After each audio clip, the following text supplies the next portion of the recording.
Ciao, welcome to Beatspot, I'm Marco, and in this video let's see a neat trick for creating some cool transitions with a Moog bass, so let's dive into it. So here I have this track.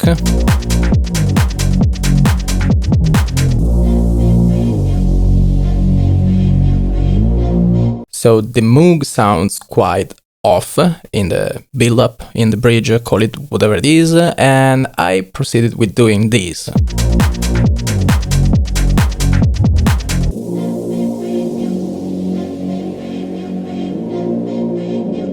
So it sounds more airy, lighter, and that's because we've done a couple of things. So what I did was just using this small hole dark preset from the RC24 from Native Instrument, and then I proceeded with these kind of severe filtering, bandpass filtering. Now let's listen how both things sound.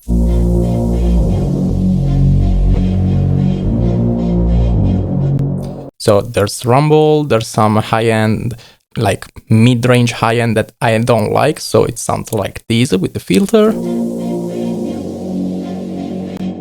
It's smooth, it's almost like a pad. Now let's listen to how it sounds without the RC24.